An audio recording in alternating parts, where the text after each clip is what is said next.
All right, there we go. Awesome. We are working now. Shalom. I wanted to come on really quickly and just talk for like 5 minutes about tomorrow's Torah story. So, first of all, for those of you who are interested in Jewish mysticism or Kabbalah, please join us in the private group on Facebook called Shabbat Crew. Sorry, just getting a call there. So go ahead and join us if you want to hear more things like this, okay? If you appreciate this video, you want more, join the private group. So tomorrow's Shabbat story is called Shelach Lecha, and this means to send forth.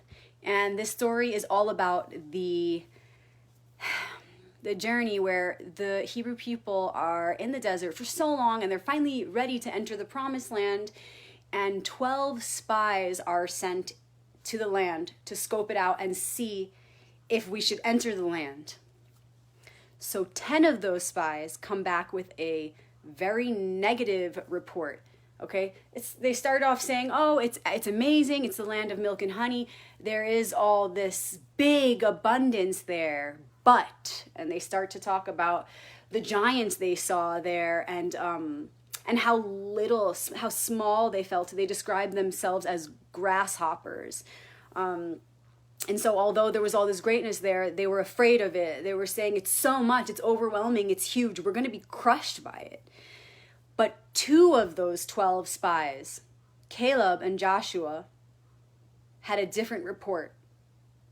They bravely fought the other 10, in their opinion, and they gave a speech about how we can do it, we can enter this land, and we can conquer this land, and we can be a part of this huge abundance that is blossoming there. So it's the 10 versus this 12, and there's so much Kabbalah in here that I'm not going to get into because it's very deep, and I don't want to scare anyone away, and I want you to see how this story is applicable to us all. So I'm not going to go too deeply into that.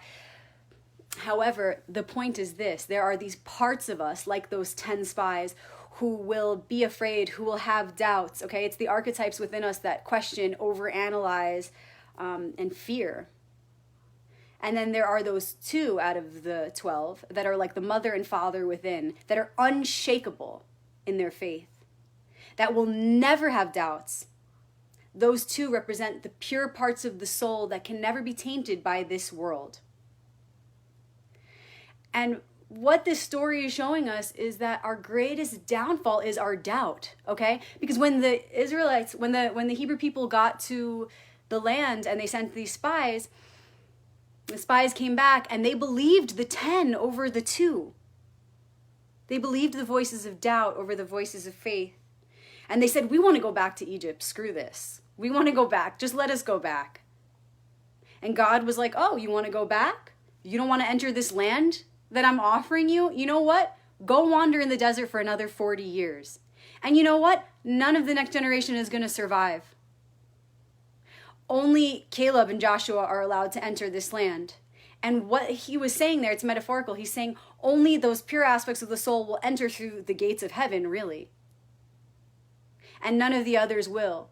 So it's not really this, if you look deeper, it's not just this harsh punishment or this whole generation is going to be wiped out. No, it's metaphorically speaking. It's saying that those parts of you that are born of fear, those voices of doubt and anxiety, those voices that are anything less than absolute faith and trust will die out. That's all God was saying. It's not like, oh, he killed all these, men, women, and children. It's metaphorical. It's saying that the only parts of you that will enter into the promised land are those highest aspects of self that were represented by Caleb and Jacob. The 2 that will never doubt, that will walk through those gates in full confidence. Because you can't walk through those gates without that full confidence. So it's not like it's a punishment from God. It's actually, it's one with universal truth and science. It's saying that you are not prepared to enter those gates until you have full confidence, okay? This is like, think of the mind and the gates of perception. When you want to transcend a certain experience or when you want to be more deeply initiated into the mysteries, you need to prepare yourself to receive that next stage. And that's really what this story is talking about. So it's saying that our greatest downfall is doubt. Our greatest downfall is fear. Our greatest downfall is playing small. When we go into a situation, we're like these spies who come back. We're like these spies. We say, oh, I don't know if I could do it. I don't know if I could be strong in this situation. I'm small. I'm like a grasshopper. I'm worth nothing. I'll never be able to do it. That's our greatest downfall. So it doesn't matter how long we travel this journey, this road. It's never ending. It doesn't matter how much work we do, because when we arrive at those gates, all that matters is your level of faith or your lack of it. If you're going to doubt yourself at the moment of truth, all that work you did will be for nothing. If you get there and you say, I'm not ready. Well, if you believe you're not, then you're not. So really, this whole story comes down to optimism versus pessimism. It's everything. The Torah again and again teaches that doubt is our greatest downfall. So we must walk with confidence, knowing that our power, of course, is not our own, but is one with God's, is one with the Almighty's. Okay, so we have that confidence, but we also have that humility. It's a humble confidence. This is the message of Shelach Lecha for tomorrow's Shabbat story. So it doesn't matter which faith you come from, what culture you come from, if you're man, woman, what age you are. This lesson for this Shabbat, Shelach Lecha, optimism versus pessimism, applies to everyone. Where are you playing small? Where are you trying to run back to old ways because the path ahead is scary? Maybe you fear the unknown, and there are parts of you, right? Like those 10 spies versus the 2. There are those parts of you that want to doubt, that want to be afraid of what's to come. It's like, even though you did all this work to prepare for entering the gates, even though you asked for this, you may not be ready. Just because you asked for it, just because you've been doing the work, doesn't mean that the moment when it comes to you, you're going to be ready and receptive and say yes. Because really, when that thing comes to you, that thing that you've been asking for, the thing you've been preparing for, it's only the beginning of a whole nother lesson that you have to step into. So although you feel like, yeah, I'm ready, are you really ready? Because it's only going to be another beginning. And are you ready for what's to come after that? What are you afraid of right now of the future? What is an old habit you want to run back to, or an old way of living that you want to run back to? And how can you tell yourself right here and now, hey, don't be afraid. Don't play small. Don't you dare think for a second that running back to what was comfortable is going to serve you in the end, because it's not, because you're going to end up right back here where you started, and you're going to have to do this lesson all over again. So how can you understand that those things that you asked for are arriving, and it's requiring your presence and your faith and your confidence? You cannot step into any new beginning with your best foot forward if you don't have that absolute faith and trust. Okay? These spies got into the land and they were like, oh my God, everything's so big here, big, big, big. And so just to put it simply, what was going on there is they're looking at all this grand reality, and they're like, I'm not ready. I'm too small. I'm going to be crushed by this. There's no way I can enter this land. And God was like, did you forget that I've been here with you this whole journey through the desert? Did you forget about all the miracles that I've performed to bring you here? Did you forget all the preparation? All the work that we've done to be ready for this day? And so the punishment was, go wander again for another 40 years because you ain't ready. You ain't ready. This is the whole story of Shelach Lecha. So how can you be more like Caleb and Joshua, those parts of you that are unwavering in faith? Understanding that, of course, there will be challenges to come, but you're ready. How can you know you're ready and know that you have the Almighty on your side? Another interesting part of the story is that the women didn't hear. It says they folded their earlobes into their ears. They wouldn't hear the bad report from the 10 spies. They just wouldn't hear it. They didn't want to hear it. They didn't want to believe it. They didn't want to listen. And this is representative of that feminine force that exists within all of us. It's that part of us that is our spirit, our Shekinah, our receptivity, our magnetism, our intuition. It didn't want to hear. Not just that it didn't want to, it couldn't. That part of us doesn't hear the doubt. It cannot even conceive of this idea of playing small. Because intuition knows truth only. And all those statements that the spies were giving, born of fear, were not real. And so it was inconceivable to the spirit. And that was represented in the story, in a metaphorical way, of the women, tucking their earlobes into their ears. I don't want to hear it. That's the spirit saying, we know nothing other than absolute faith and confidence in the Almighty One. So I encourage you to sit with this story, to share in conversation with your friends and your family of all ages this idea of optimism versus pessimism. Oh, and the activation was very much in alignment with this. So if you missed yesterday's final quarter activation, please check it out. It's on my page. It's on my YouTube channel, youtube.com/RebeccaMagic. There's this idea that once we create a strategy to move forward and progress, we have to fully be in that mindset of positivity that this strategy I created is going to work. Otherwise, we shouldn't be in the process yet. We should still be in the process of formulating the strategy. Once you have the strategy, you cannot sit with the fear and the anxiety and the doubts. You gotta let that go, because once you step into the process of carrying out your strategy to progress, that fear or that anxiety is only going to take your presence away from that process. You cannot be in the fear and in the progress at the same time. And that's what the activation was all about yesterday.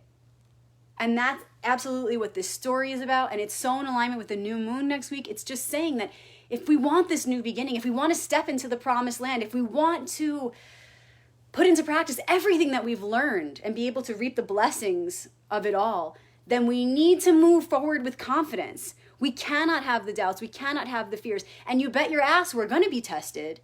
We're always going to be tested, because that is how we access the next level of initiation. So don't think that when you start this new beginning, there's going to be no challenges. No, in fact, expect them. But know in full confidence that you're ready for those challenges. That you're prepared for it. That of course you're ready for it, or it wouldn't even be facing you. Right? What's the famous saying that God doesn't give you what you can't handle? Know that. Know that now. Know that now. Cultivate the confidence now. So when the challenge inevitably comes, you're like, yeah, shit, I asked for this because I'm ready to level up.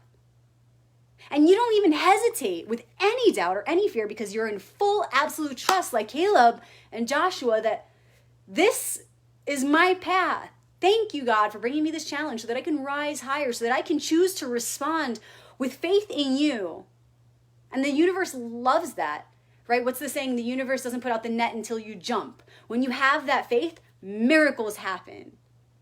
You either know that or you don't. You either walk in that knowing or you don't. So are you going to walk with pessimism, or are you going to walk with optimism? Because it's not a woo-woo concept of like, we have to be positive. Like it's science, you guys. And it's spirit. It's the mind. It's the power of the mind. How can you carry a frequency of pessimism and then act like you've been doing the work, act like you've been taking accountability to carry that optimism, which ultimately leads us to our destination? How can you do that? How can you walk around like, I don't know if this is going to really work. I think I'm small and I'm not really worthy. And then you like kind of stumble toward your goal and then wonder why you never freaking get there. Wonder why you never get there is because you're walking slowly, because you're hesitating. And every time you have a thought of doubt or fear, that reflects as hesitation. It's like your foot is shaking as you try to move it forward, only to fall back, only to take 3 steps back and then take 1 step forward. Why? When you have faith, you leap to your destination. And more blessings than you could have imagined are waiting for you. So stop walking around with this pessimism and acting like that's going to carry you to where you want to go. Because it's not. So don't have fear, you guys. Trust that this new beginning is here. Trust that what you've worked so hard for is opening up a new reality for you. If only you can know that you're worthy of it. Shelach Lecha, you guys. Get on this Torah story. Share in conversation, like I said, with your family and your friends about optimism versus pessimism and why we need to be optimistic. Why this is not just some woo-woo concept. Why it's science and why it's spirit. And this is the idea of Shabbat, you guys. Every Friday night to Saturday night, it's Shabbat, the Sabbath. And it's a time to prioritize spiritual and psychological expansion and growth with your family, with your friends, with your loved ones, because the power of love is what enhances our practice always. It enhances thought, it enhances speech, and it enhances life when we imbue it with love. So this is why it's important on Shabbat to be with your family and friends. It's a high magic concept. So tomorrow evening, sundown, I encourage you to welcome Shabbat into your heart, into your mind. Light the candles. If you want to know more about how to do this, private message me or join our private group on Facebook, Shabbat Crew. And for 24 hours, just for 24 hours at least, prioritize oneness. Prioritize your spiritual growth, our spiritual growth, your psychological growth, our psychological growth as one collective consciousness. And watch when you do this every week what happens. Ritual and tradition is powerful, you guys. You tap into a frequency that has been collectively added to for thousands of years. For thousands of years. And as you build it every week, it grows and grows and grows, and you have that magic to tap into, and it feels so good. So again, tomorrow night, think of this story, optimism versus pessimism. See how it relates to your life right now, and see how it relates to the collective life. Spend time with your family and friends in elevated conversation about this topic. And see how enjoyable it is. And then next week, join us again and hear what next week's Shabbat story is. These stories give you a particular lesson and focus for the week.